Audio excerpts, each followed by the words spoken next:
Oui, salut, salut, très chers amis. Je pense que vous allez très bien. Vous avez été très, très nombreux à vous abonner sur les vidéos précédentes. Je pense que ce serait la même chose que dans cette vidéo.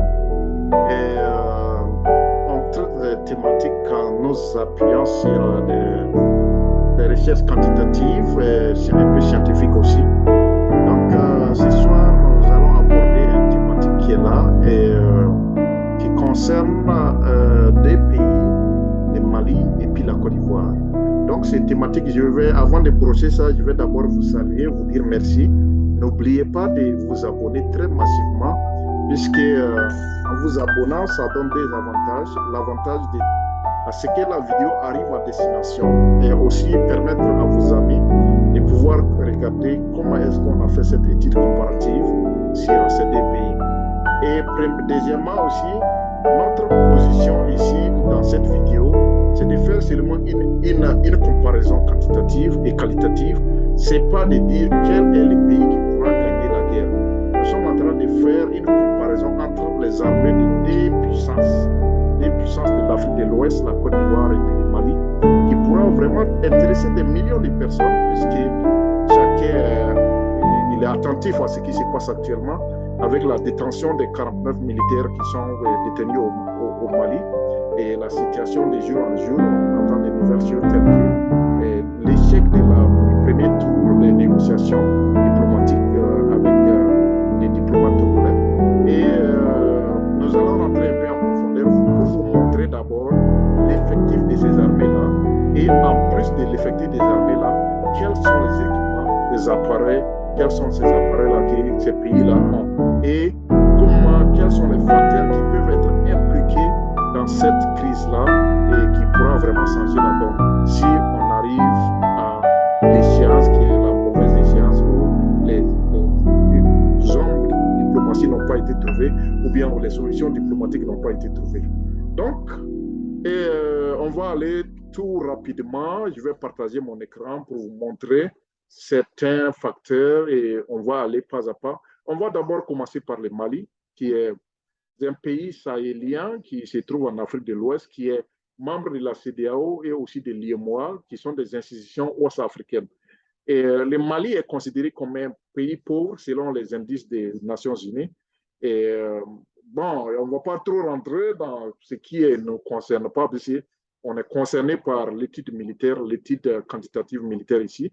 Donc, on peut s'arrêter là pour un peu ceux qui ne connaissent pas le Mali, et juste brosser que c'est un pays qui a eu des grands empires et qui laisse derrière elle une histoire à explorer et à découvrir. Et très énormément, ces pays-là, actuellement, ce qui se passe, c'est des problèmes d'insécurité, des militaires au pouvoir, l'accusation des nouvelles aéronefs, et nous allons en parler et, avant de rentrer en profondeur. Et deuxième pays, c'est la Côte d'Ivoire, que tout le monde connaît.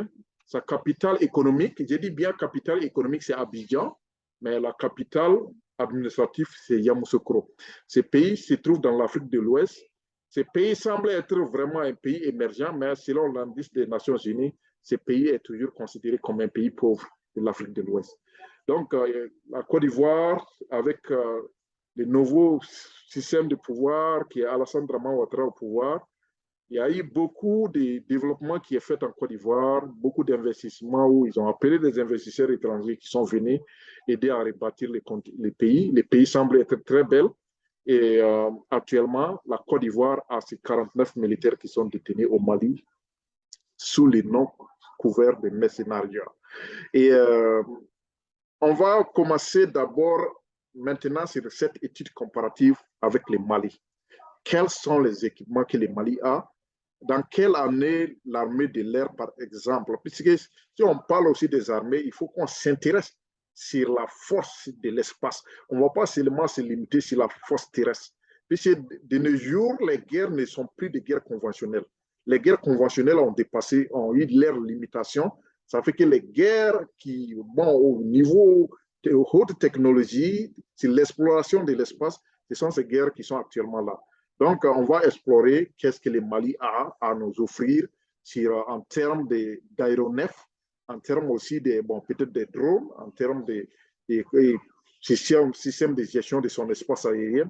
On va essayer de montrer ça et essayer d'en parler. Il y a beaucoup de choses qui peuvent nous échapper dans cette comparaison, mais si vous avez des informations, soyez vraiment invités à les servir sur ce plateau pour qu'on puisse ensemble avoir cette connaissance de pouvoir faire cette étude comparative. Merci. Donc, je partage mon écran pour qu'on puisse regarder le Mali.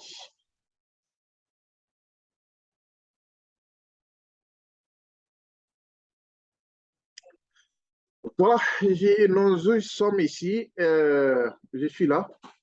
Donc, on commence par le Mali.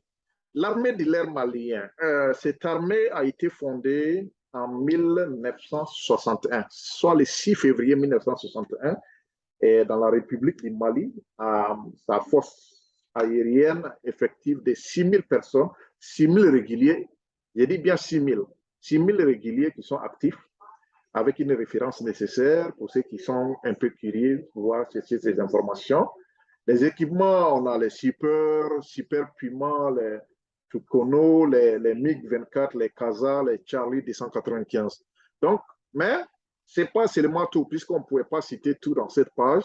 Donc, sur l'historique, et comme on l'a dit, la fondation c'était en 1961 et on va rentrer encore à explorer les hélicoptères que le Mali a, les hélicoptères de combat, les aéronefs que le Mali a à nous offrir.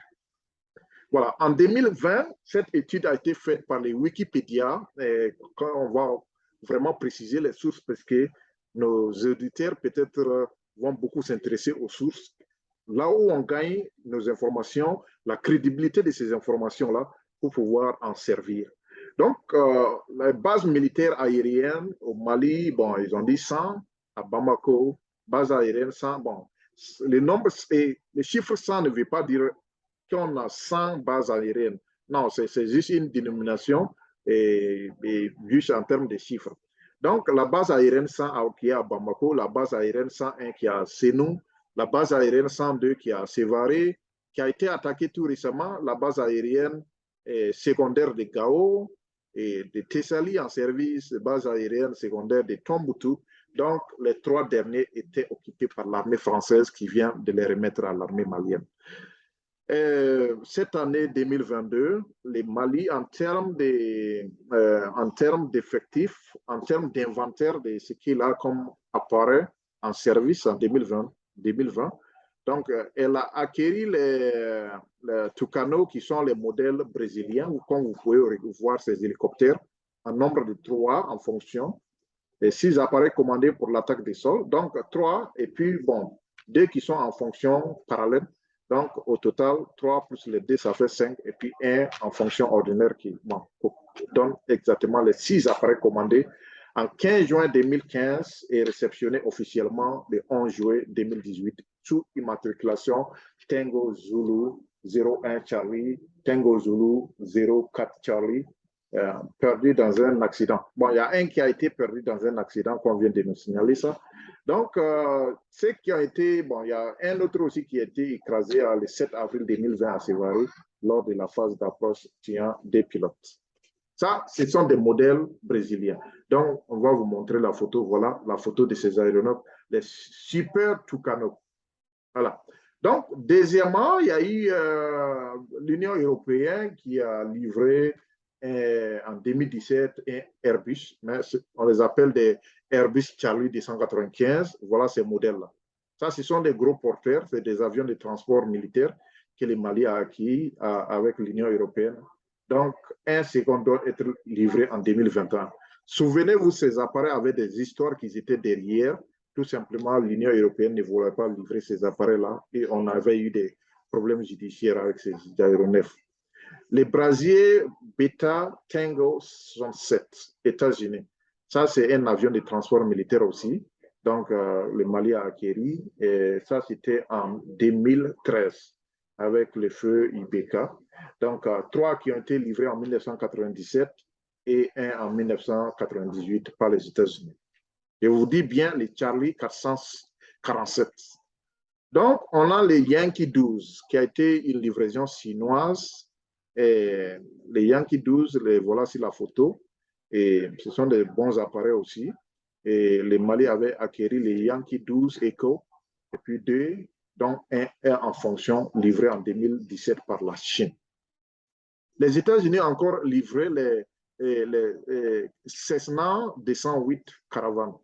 Ce sont des avions de reconnaissance et ces avions sont très, très hyper bons. Et le 208 Bravo, qui est un seulement en fonction livré le 2 avril 2019.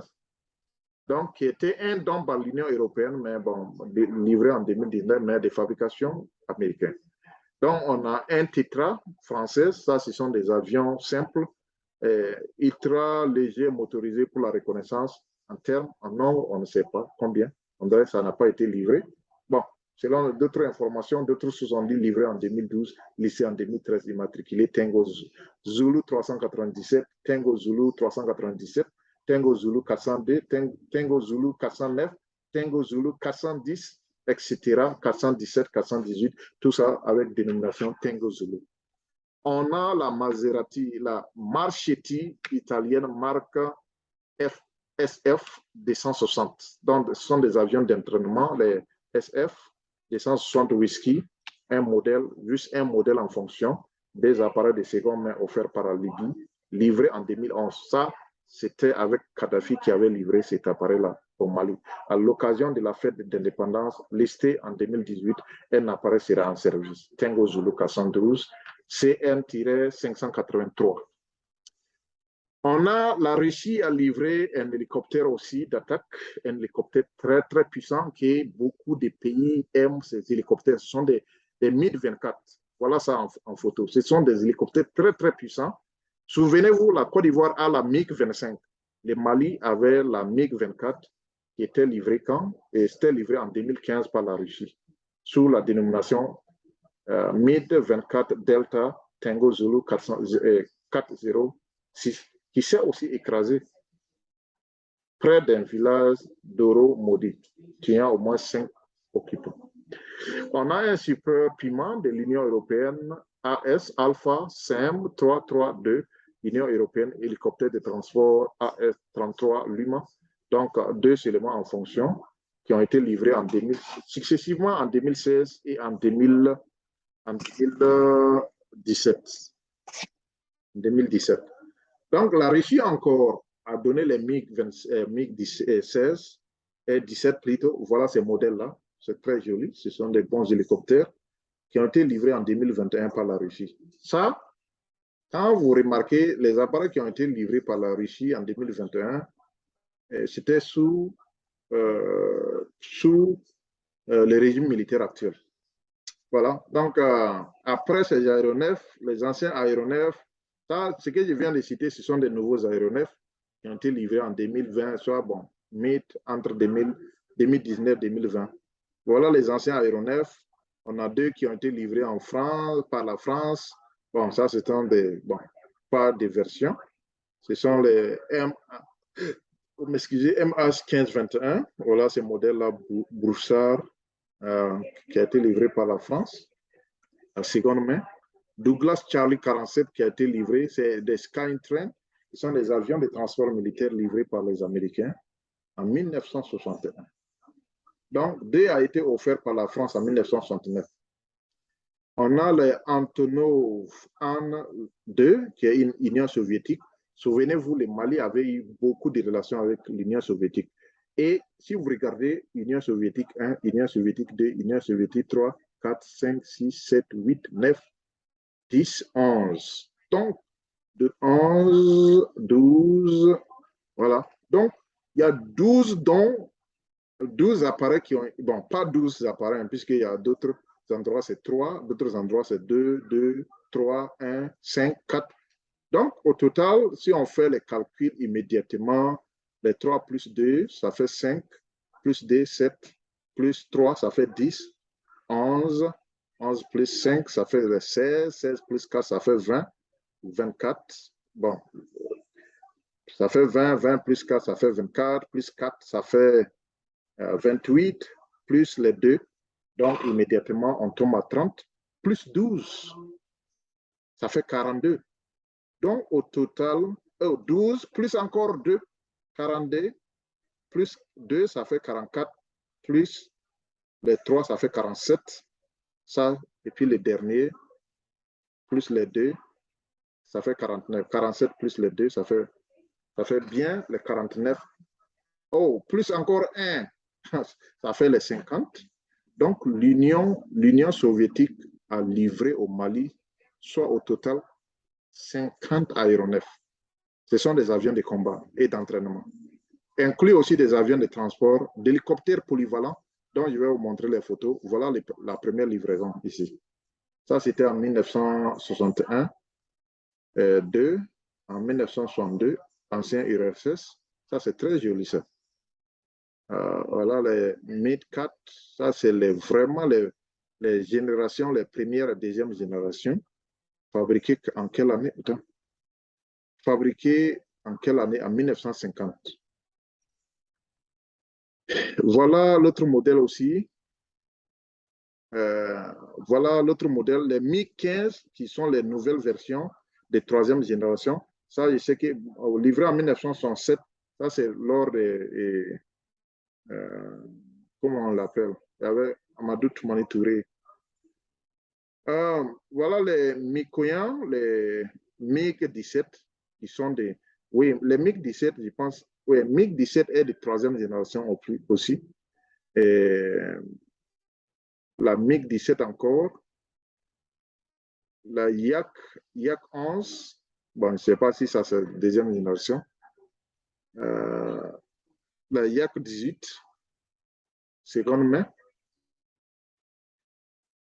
Alors, ça c'est la AN 26 qui ressemble exactement à ce qui a été livré par l'Union européenne, la AS 330. Non, pas la AS. Voilà ça là. Airbus 295. Exactement, ça ressemble à l'Airbus Charlie 295 que l'Union européenne avait promis de livrer et après, c'était devenu des problèmes. Ok, donc on descend, on était où? AN 24, voilà, les AN 24 qui ressemblent à la Charlie 295 de l'Union européenne. Et voilà, ça, ce modèle aussi, les 26 aussi, même chose. Les 24 aussi, les modèles 24, bon, les modèles 24, ça, les MiG-21, ça, c'est un MiG-21 de quatrième génération. Ça, c'est très intéressant, ça. Puisque la Côte d'Ivoire a la MiG-25, mais le Mali a des MiG-21 de quatrième génération. Alors que pour la Côte d'Ivoire, c'est de cinquième génération. La Luma 29, ça, c'est de la Tchécoslavie. Alors, ça a été acquis par le Mali. C'était 6 modèles qui ont été acquis au Mali, seconde main en 1982. C'était les Modibo qui étaient. Voilà les MiG-8 désignés par l'OTAN, les HIP, qui a été livré en 2013 par... Bon, livré en 1983 par l'URSS, listé en 2013. OK. Pour les États-Unis ont aussi livré un modèle en 1985, s'agit-il de la Cessna 185 Tango Zulu 392, on ne sait pas c'était quel modèle. La France a livré un hélicoptère léger, et voilà, en 1998. Le Royaume-Uni aussi a livré un avion de transport Spirit. C'est un appareil Tango Zulu 399 CN 2182 stocké à bord d'un bus Bamako, Seno, en décembre 2014. Donc, les États-Unis aussi ont livré un modèle en seconde main en 1994. Et la Chine a livré les Arben Zulu 9 en 2019. Ça, ce sont des nouvelles versions de 6e génération. OK. Donc, c'est fini. Voilà tout ce qui est au total le nombre d'aviations que le Mali a. C'est vraiment impressionnant ce nombre. Moi, personnellement, je ne savais pas que le Mali avait tous ces aéronefs-là. Voilà que le pays a tous ces aéronefs. Bon, maintenant, on va rentrer sur l'armée de la Côte d'Ivoire. La Côte d'Ivoire, c'est comme je l'ai dit, c'est un beau pays. Le pays est très joli à voir. Il fait doux, comme on le dit. Il est doux à Abidjan, ou bien comme on le dit. Ce pays a été bien bâti dans ces derniers temps et le pays, voilà, en 2019, voilà les aéronefs, les avions qui sont là à la position de la Côte d'Ivoire. On a des avions Sukhoi dont je vous avais déjà parlé. Et voilà, on a les Sukhoi 25. Les Sukhoi 25, ça, c'était les troisième génération. C'est vraiment des bons avions, hein. C'est des bons avions de guerre. Les Sukhoi sont des vrais bons avions de guerre. Donc, on a les MiG-23. Voilà, comme je le disais, bon, je disais les MiG-21, c'est le Mali, MiG-23, qui est de la, entre troisième et quatrième génération pour la Côte d'Ivoire, qui est aussi très bon, qui a été livré par l'Union soviétique, la Russie. Donc, on a l'Union européenne qui a livré les Alpha 319, ça c'est les Airbus, c'est des avions de transport Boeing 727 par les Américains, et avions soviétiques, ça c'est les An-26, qui ressemblent à, souvenez-vous, qui ressemblent à la AS 395 de l'Union européenne. Alors, les An-12 de l'Union soviétique aussi, bon, ils n'ont pas donné exactement au niveau des notes là la date de livraison. Donc, c'est pour cela qu'on va sauter ça. Et pour ne pas déséquilibrer la comparaison, il faut que je vous explique pourquoi je ne dis pas que ça a été livré tant. Et les nombres sont connus. Voici les nombres. L'Union soviétique a livré les 4. Bon, l'Union européenne a livré 1 pour les avions de transport. États-Unis 1. Et Union soviétique 2 ajouté, donc ça fait 6. Union soviétique a ajouté 1 encore, ça fait 7. Et les CASA de l'Espagne, en collaboration Indonésie, voilà, et dans le CN 235. Alors ça c'est 1.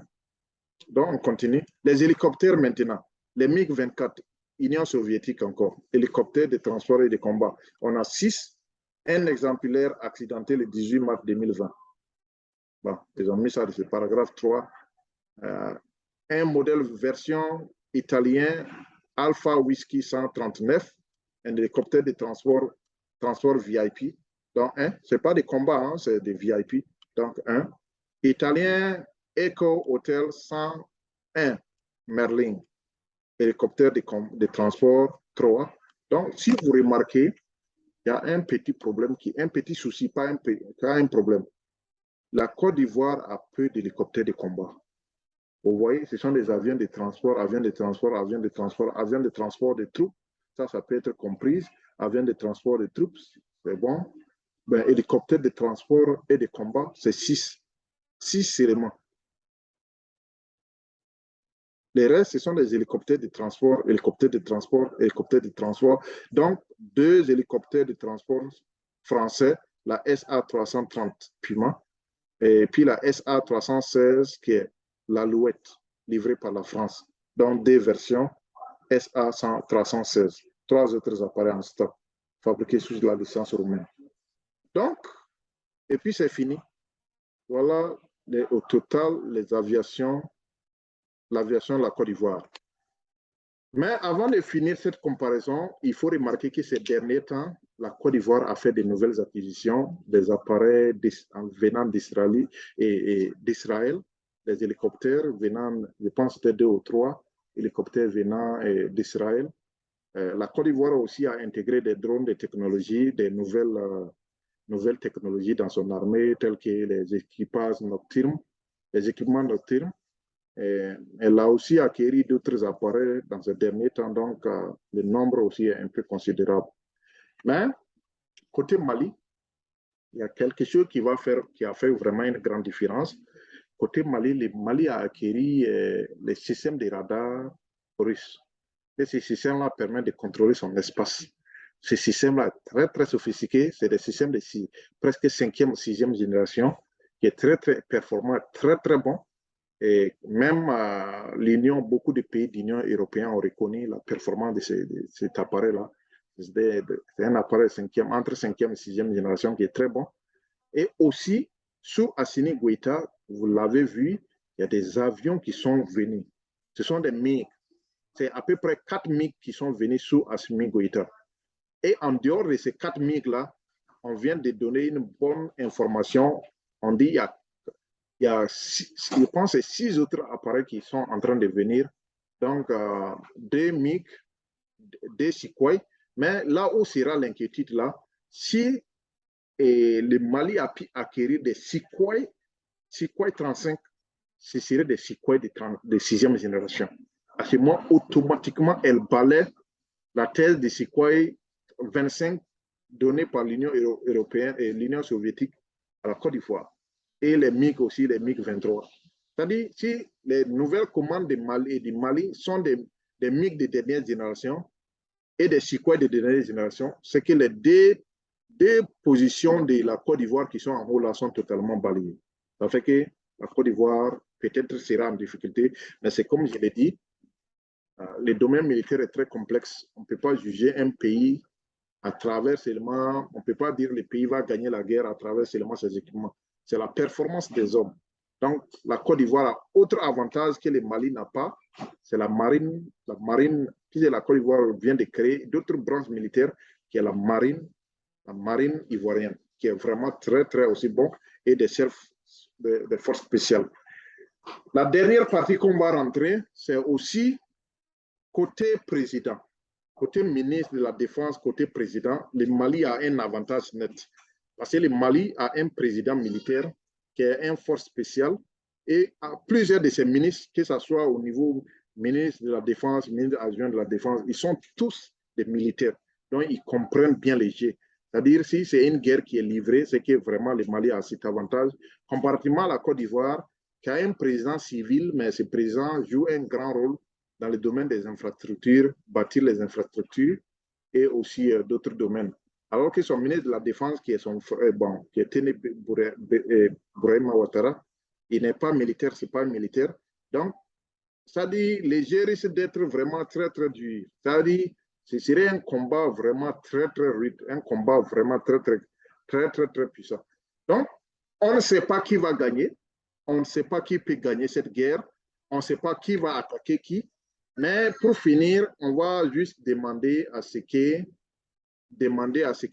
ces deux pays-là donnent beaucoup plus aspect de diplomatie.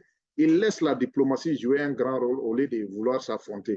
Parce que ça ne sert à rien. C'est comme le disait l'ancien capitaine Thomas Sankara. Il a dit, si vous voyez des Africains, si vous voyez un Africain acheter une arme, c'est contre son frère africain. Donc, avec tous ces armements lourds-là, si c'est entre nous, Africains encore, je ne pense pas que ça a un sens. C'est-à-dire, on va s'entretenir. Le Mali et la Côte d'Ivoire, c'est les mêmes. Souvenez-vous, avant l'arrivée des colons blancs, une partie de la Côte d'Ivoire était au Mali. Une partie, je dis bien presque la moitié de la Côte d'Ivoire, était sous contrôle de l'empire Madeng, c'est-à-dire le plus grand empire, les empires qui se sont succédés au Mali, tels que l'empire Soso, l'empire Madeng, c'est eux qui contrôlaient ça et toute la plus grande partie du nord de la Côte d'Ivoire, c'était sous le Mali, c'était sous ces empires-là. Donc, à voir après la colonisation qu'on va encore se tuer, s'entretuer, en tant que noir, bon, je ne pense pas que c'est une bonne solution. Mais les trucs que je viens de citer là, les appareils que je viens de citer là, ce sont des appareils qui rentrent dans le cadre d'intimidation. Alors, si ton voisin, toi-même, tu sais que les armes que ton voisin a là, tu vas réfléchir 12 fois avant de l'attaquer. Donc, en mots militaires, en termes clés, c'est une technique de dissuasion. Voilà, c'est une technique de dissuasion pour dire à l'ennemi qu'avant de venir ici, là, il faut réfléchir 2 fois. Parce que comme vous l'avez vu, les dernières attaques qui ont été perpétrées au Mali, comment est-ce que le Mali a répondu à ces attaques-là? Ça, c'était une manière très, très professionnelle et personne ne s'attendait. Si le Mali n'avait pas les équipements de dernière génération, ce qui allait se passer au Mali ces jours-là, ça allait être vraiment très triste dans l'histoire du Mali. Donc, il y a ce côté-là qui est là aussi. Voilà, la Côte d'Ivoire aussi, c'est un pays à ne pas négliger, puisque si la guerre va déclencher, c'est que la France va vouloir soutenir le Mali et la Côte d'Ivoire. La France va vouloir soutenir la Côte d'Ivoire, mais la Russie aussi ne va pas laisser le Mali. Ça, c'est, voilà. La Russie et l'Algérie vont vouloir s'implanter, l'OTAN va vouloir aider la Côte d'Ivoire. La Chine va mettre son pied dedans. Donc, si on ne fait pas attention, ces deux pays-là risquent de nous créer une guerre mondiale que personne ne s'attendait. Je vous dis bien, ces deux pays-là, si on ne prend garde, ces deux pays risquent de créer quelque chose que personne ne voyait venir. Parce que si la Côte d'Ivoire attaque le Mali à cause des 49 militaires, le Mali va répliquer. La France va vouloir aider la Côte d'Ivoire. L'Algérie va dire non, ça ne peut pas se passer comme ça. Ou bien la Russie va vouloir dire la France non, ça ne peut pas se passer comme ça. L'OTAN immédiatement va venir au secours de la France. Quand l'OTAN va venir au secours de la France, là, immédiatement la Chine et puis l'Inde ou bien les autres pays là, de l'autre clan là, vont venir mettre leurs pieds. C'est la guerre mondiale qui est là. Donc, au lieu de penser à la guerre d'Ukraine, à la guerre de Taïwan, quelque chose de pire peut venir de nulle part. Donc, on demande à nos pays africains, on ne veut pas voir ça dans les livres d'histoire, que la Troisième Guerre mondiale a été déclenchée en Afrique.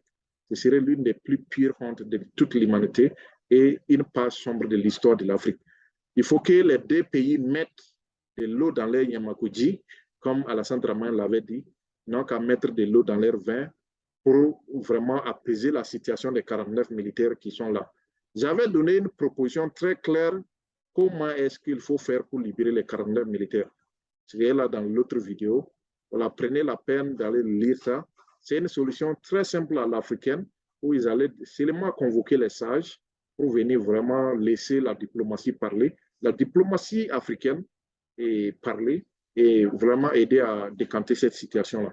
Donc, vraiment, voilà la fin de cette vidéo pour vous dire tout c'était du décryptage de l'aspect militaire entre Mali et la Côte d'Ivoire.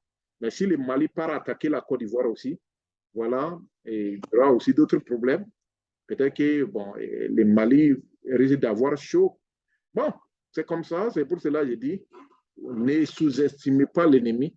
Voilà. Donc, tout va dépendre de quel pays va vouloir attaquer le premier. Et si le premier tour des négociations a échoué, donc on attend le deuxième, le troisième, quatrième, et essayer de voir bon, les pays qui pourront vraiment accepter cette diplomatie.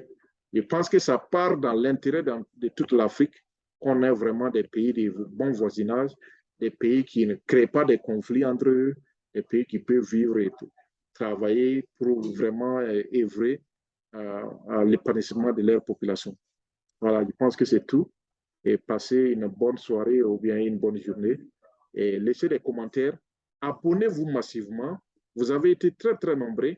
Mais abonnez-vous. Si vous vous abonnez, ça permet à d'autres personnes d'avoir une lecture quantitative sur une réflexion scientifique sur ce qu'on vient de décrire, sur cette étude comparative. Voilà. Abonnez-vous. Il y a une touche d'abonner. Cliquez sur cette touche d'abonner et directement vous êtes abonné. Vous pourrez avoir, puisque la seconde vidéo va parler d'un autre aspect qui est très, très important.